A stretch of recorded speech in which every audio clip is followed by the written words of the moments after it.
Welcome. Thank you very much for inviting us here. We're grateful for being here. As we all know, there are many problems we will need to solve in order to live on Mars. We propose that the following three challenges of colonization are pivotal, and we have prioritized them in our design for Star City. First, creating large amounts of habitable space that will be safe from harmful radiation while avoiding Earth bias in our designs. Second, the challenge of social cohesion, the danger of demoralization, and the risk of missing the opportunity to make the most of human potential. We have never put 1,000 people in space before. Third, economic viability and the balance of payments between Mars and Earth. This has to be worked out, otherwise this is not going to happen.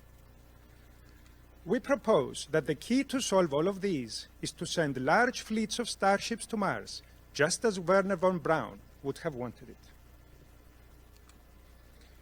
For habitable space, we went with subtractive construction within a crater rim, that is, with tunneling. By tunneling, each village can produce up to 1,000 cubic meters of new habitable space each day. The removed rock and soil contains tons of water and useful minerals, which will be kept. For social cohesion, we adopted a framework for societal and psychological resilience and growth, informed by United Nations best practices for supporting communities facing adversity. And for economic viability, the Star City Development Guild will become the leading developer of cities on Mars for others. This is because with a 6-month journey to Mars, it's very expensive to export products. But the export of services, like construction, is done at the speed of light. Being an energy-rich city, Star City will shine its laser beacons to Earth for children to see from their backyards. We selected an energy-rich, organic growth-oriented architecture by starting from the realization that sustainability and growth go hand in hand with developing and nurturing all kinds of capital: human capital, physical capital, social and institutional capital. Star City was therefore driven by a go big or go home vision. In our detailed design work, we sought out all the necessary synergies and efficiencies in all the key processes that would permit our big dreams to become reality. Oops, something's wrong with this. There we go. The Star City concept can be built inside any crater from 2 to 10 kilometers of diameter. In producing a short list of suitable regions, our criteria were, in the Northern Hemisphere, low altitude for safer EDL and entry, descent, and landing, abundance of shallow subsurface water ice deposits, availability of other critical resources such as metals, silicates, sulfates, etc., and not forgetting proximity to areas of scientific interest and natural beauty. So we sent a fleet of starships to deliver 1,700 tons of cargo by September 2029, ahead of the first 60 humans, 60, in 2031. They will initially live in their starships and commence tunneling operations to start building the 5 villages. The first task for each village will be to tunnel towards their neighbor and connect their tunnel networks. Between 2031 and 2042, more people and equipment arrive, and the villages continue to expand their habitable volume perimetrically along the crater wall until they merge to form Star City. All tunnel tailings are mined for water ice and useful resources such as metals and silicates, while the north-facing inside wall of the crater is reserved for supplemental ice mining. Sorry, something's wrong with the clicker here. Sorry about that. That's fine. So really the concept is basically a condo tower built inside the crater rim. And you can see here the cross-section, AA, and what you see here is there is the third vertical dimension. Now, the Brown residential tunnel segments are located on the same level as the red facilities segments. So the libraries and the movie theaters are close to the residences. And all the residences have easy access to a nearby neighborhood dome with spectacular panoramic views of Star City or of the surrounding plains. Every tunnel in the village has roadway access to every other tunnel at all levels, enabling the transportation of large volumes of equipment and products. The 5 villages use their road headers to tunnel through and around the crater, eventually breaking through and connecting their pressurized 8-meter diameter tunnels. These tunnels will be safe from radiation, small meteors, and other dangers, and they will last practically forever. In the picture, you see a 130-ton Sandvik MT720 crawler-mounted electric road header. These can be operated economically in rock formations of up to 140 megapascals of uniaxial compressive strength. Each village should be able to carve out up to 1,000 cubic meters of new volume per day. So all 5 villages carve out roughly the volume of this lecture hall every couple of days. We have assumed that at any one time, only 10 out of the 20 road headers will be operating, with 10 down for maintenance. One essential road header consumable that we have provided for are the steel picks. In the event that the rock is harder than 140 megapascals, these will start going at a rate of 1 per 10 cubic meters of material cut. And so a special steel foundry will use process heat from the nuclear reactors to produce replacement picks out of locally made Martian steel. Yes, we checked, we can make steel on Mars. The third dimension in the urban planning concept enables some elegant urban planning options.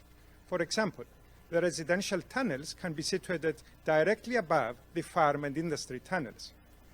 And so commuting to the primary profession is a quick walk and elevator ride, while the neighborhoods where residents express their secondary professions, that you will hear a lot about later, will all be on the residential levels. Eventually, the 5 villages will pool resources to build facilities in the center of the crater, as shown in this cross-section, such as a university, a hospital, a theater, and a park. What am I doing wrong with this? Okay. Right. Now, the tunneling will never really stop, and the tunnel tailings should contain about 8% water by mass, either in hydrated gypsum or it will be ice, in case it might be even better. So each day, every village could produce about 30 to 60 tons of new fresh water at the same time as they're creating new habitable space and at the same time as they're collecting minerals and metals. So with one effort, they're doing 3 things. The surplus water will be stored in pumped hydro tunnel reservoirs, providing grid voltage stabilization and backup electric power capability of up to 30 minutes at 20 megawatts electric by the mid-2030s, once the village is developed. And this is the result. We get safety, security, and growth for Star City's residents. The farm tunnels are in the levels 2, 3, and 4, so just above the rover garage level and just below the residences. So commuting to work, as we said, is steps away from the homes above, and likewise the kitchens and the pizza joint will also be steps away from where the food is being produced. We budgeted about 60 square meters of growing area and about 57 kilos per person per year of fertilizer. Each village of 200 people within a decade will need about 1 kilometer of farm tunnels. These tunnels are 8 meters in diameter.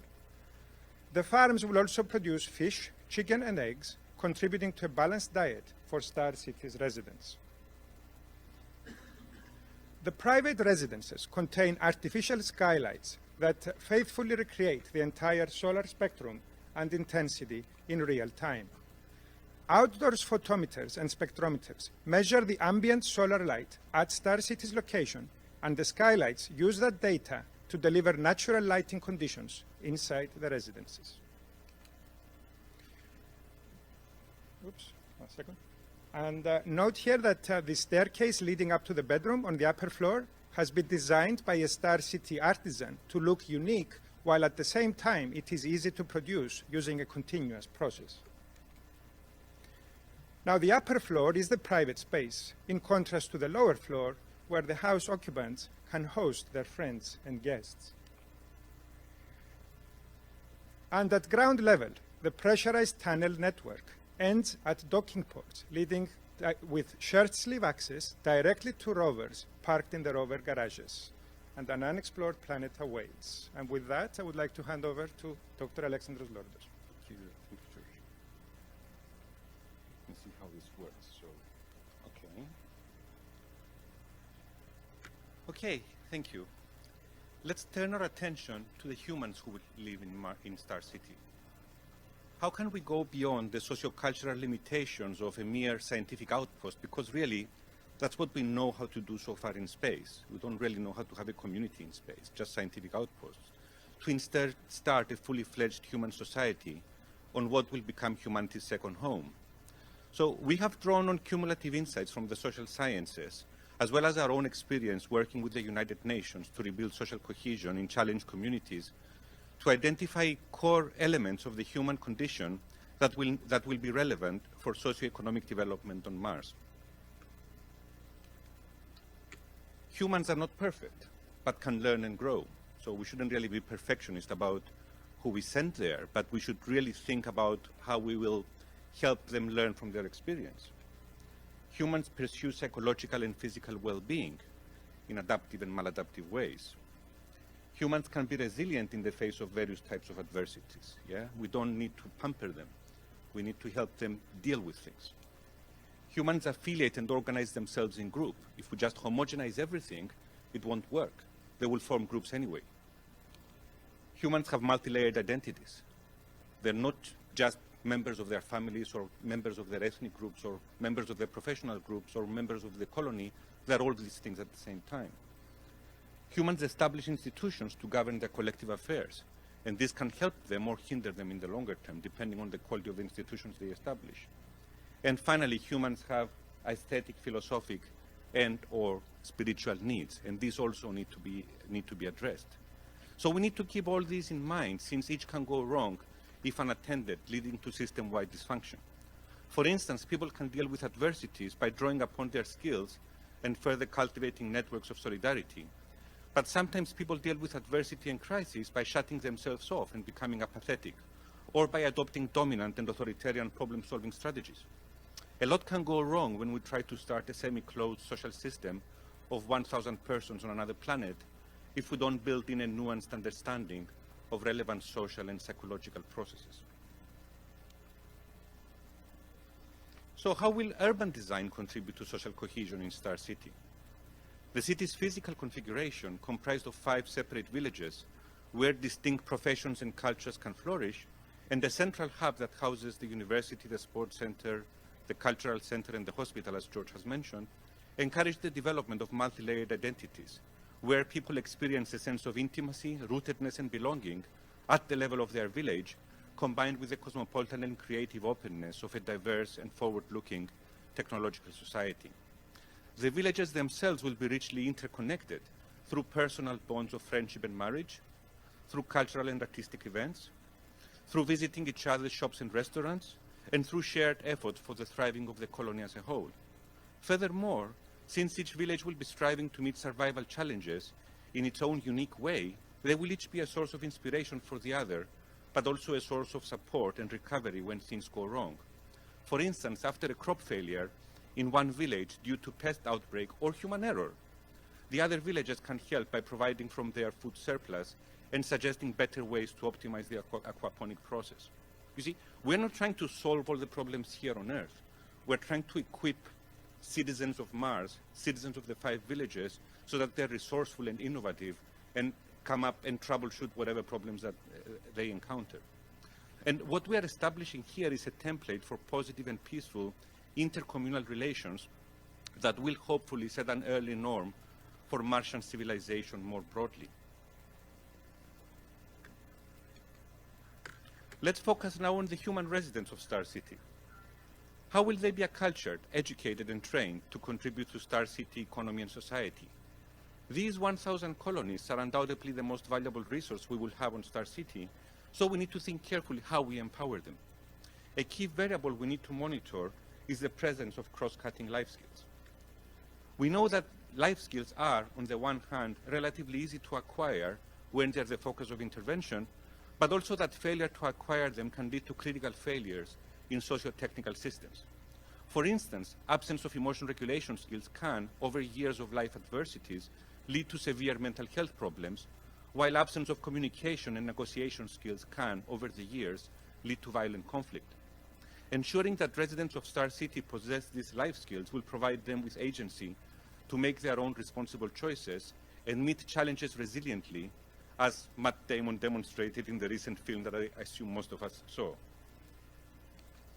Finally, cross-cutting life skills are an essential foundation on which to then build robust professional identities, a matter in which Mars poses unique challenges. On the one hand, survival on such a harsh environment, especially in the early years, will require an all-hands-on-deck approach on tasks such as constructing tunnels, extracting water, managing life support systems, and working in aquaponic farms. On the other hand, residents of Star City will be expecting and needing enjoyable activities, such as playing sports, attending theatrical productions, going out somewhere nice to eat, or buying new clothes. But these secondary quality of life activities also require people to be professionally in charge with them, and we simply don't have enough people available. Thus, we designed a dual professional specialization approach in Star City's human capital development strategy, as shown in the slide. And so you see that the primary specialization is survival-oriented, whereas the secondary specialization is expression-oriented. So secondary profession includes artists, gardeners, chefs, interior designers, fashion designers, whereas primary specializations include constructing tunnels, extracting water, maintaining heavy equipment, the hard-nosed stuff, and the soft stuff, which actually adds quality to life. So there are several benefits in this dual specialization approach, but most important is the ability to flexibly reorient the economy as basic survival is automated and demand shifts towards quality of life services without experiencing structural unemployment in the process. So when we talk about going on to the economy, when we talk about the economy of Star City, it is important to make the distinction between the internal and the external economy. Internal economy includes all the transactions between residents and institutions within Star City, where challenges include ensuring equitable economic participation while finding a healthy balance between private and public economic activity. Whereas external economy includes all the imports and exports of goods and services between Star City and other economies, most notably the Earth economy, where the main challenge is to close the balance of payments gap. In other words, to export sufficient goods and services to match import demand. In this regard, we believe that it is not realistic to expect that Mars will be a competitive exporter of materials back to Earth, an economic activity where the Moon and the asteroid belt will always have a comparative advantage. Mars will never become Earth's mine, but it will be humanity's second home.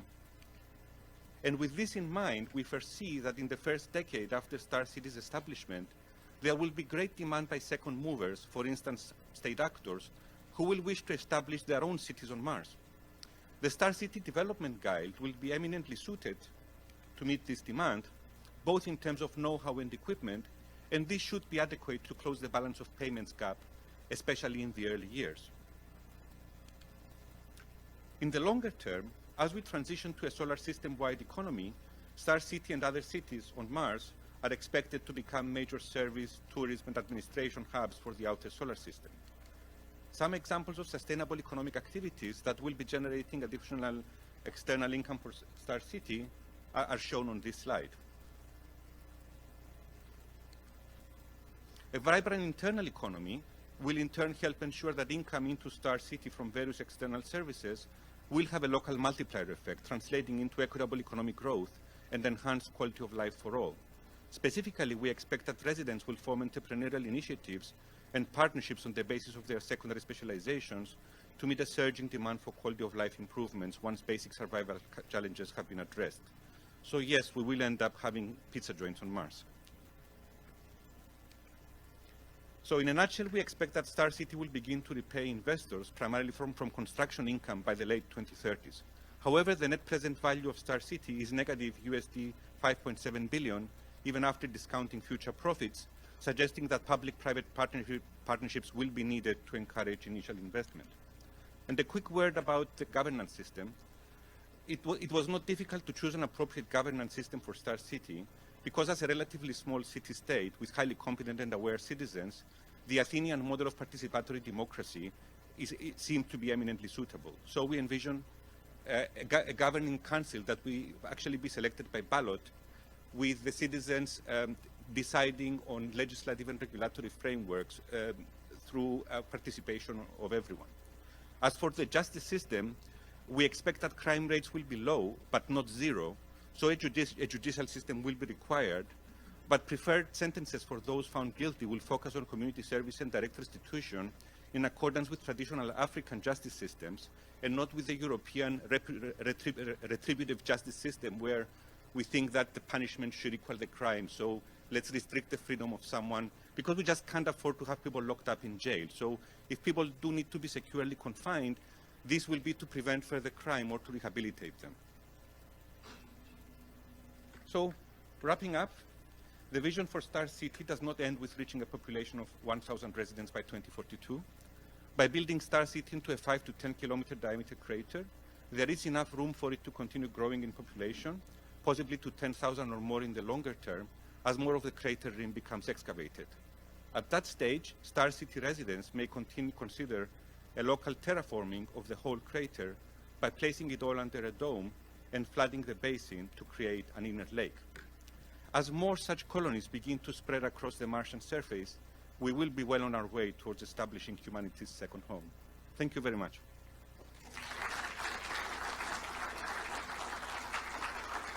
On one of the first charts, it looked to me like the initial staffing of the 5 villages was kind of by geopolitical arrangement from Earth. That's right. Can you explain why? Yes. So let's put that chart up there. Right. So the idea is that by having people of different cultures coexisting side by side on Mars, what will happen is they will have different approaches to solving problems, different habits, different restaurants, different kinds of clothes, different ways of being friends with other people. And this will multiply the resilience of the whole enterprise. Because what's going to happen is this. When it comes to working, for example, on aquaponics, they will have 5 different ways of specializing this, and they will solve their problems. We will not be giving them ready-made solutions. The Star City concept is to give them capabilities, to give them tools, to give them energy, to give them construction machinery, and we will let them at it. And by having 5 different ones coming from unique backgrounds, we are tapping all of the wisdom of this planet that came from all of the civilizations and all the cultures. So that was the idea. Okay. My question on the economics. You proposed that the Star City could make a lot of money building additional Mars colonies because they're there, they've got everything, they know how to do it. Right. But then how do those colonies make money? In other words, sure, real estate development is something, but can you amplify your economics a bit? Yes, thank you. That's a very good question, actually. That's a very good question, and we thought about that because clearly you can't have a property boom forever. We know that. We know how that ends up. We know that how that ends, right? So the idea is that we expect that in the short. Let me just get to the right slide here. Okay. So the idea is that in the short to medium term, so in the first 20 years, there will be that growth spurt of the demand to build colonies, and initially Star City, as the first one on the planet, will pretty much have a monopoly of the expertise and will be getting a lot of that business. Then that business will be spread as the other colonies also position themselves as experts, and then there will simply be a glut of expertise and maybe even a falling demand for new colonies. So the market will shift at that point. And what will be the new market? Well, by that time we will probably be in the 2060s, 2070s, 2080s, so that's quite a few decades down the road. And probably by that time we will have a solar system-wide economy in all sorts of different ways. So there's going to be a vibrant economy around the asteroid belt, around Jovian moons perhaps, and elsewhere. So what Mars will do at that point is it will serve as a hub for administrative services, for culture, for tourism, and that's actually the slide on additional services. Putting it up for you. Yes, thank you. So at that time, there will be all sorts of other markets that Mars will tap into. And because, yes, we do believe that it will be humanity's second home, it will be the accessible place. Earth will not be accessible. It has a huge gravity well. It's too far inside. So people who want to go to a metropolitan center will be heading towards Mars. So we think that it will become the second capital of the solar system, as it were, after Earth. And I would like to add something to that. Yeah. May I? May I add something? So this country runs a persistent trade deficit, I believe, but it balances it with the capital account. And there are other countries that do the same thing. So we foresee the same thing happening to Mars. There may be a trade deficit with the services and exports, but the capital account, basically the inflows will balance that. And I consider in the capital account the investment by cities, states, and companies to create new cities. So it's like an investment, and it balances out. So I had one question about your criminal behavior. So what about murder? Yeah. How would you deal with someone accused or proven to be a murderer? Yeah, so that's actually very convenient. That's a convenient question for me because my PhD is in criminal behavior and psychopathy. So this is very familiar territory for me. What I would say here is that that's a case where secure confinement would be called for. Now, the criterion for the secure confinement, because we won't have retributive justice, it won't be, well, you took a life, so we will take yours. That's not how it will work. But what will work there is we don't feel that it is safe to let you out there because we can't trust you not to commit this again, and you haven't been rehabilitated. So what we will do is that we will work with that person to see whether there is any potential for at least partial rehabilitation. Maybe there will, maybe there won't be. Are you talking about the juvenile murderer, for instance? That's a very different story. Is it an impulsive murder? Is it a premeditated murder? So there's a lot of factors to consider here. And yeah, I mean, if it has to be secure confinement, even sending them back to Earth, that would be something that you would have to consider. That's a decision. The criteria, though, would not be we need to take revenge. That wouldn't be the legal principle at play. The legal principle would be to prevent further crime. Yeah. So what I'm hearing is the Earth is becoming the prison colony. Isn't it already? So this slide brings up your Athenian model, which, as you point out, might work well with 1,000 people where almost everybody knows each other. But then you talk about rapid scalability, and this is proven to not be scalable.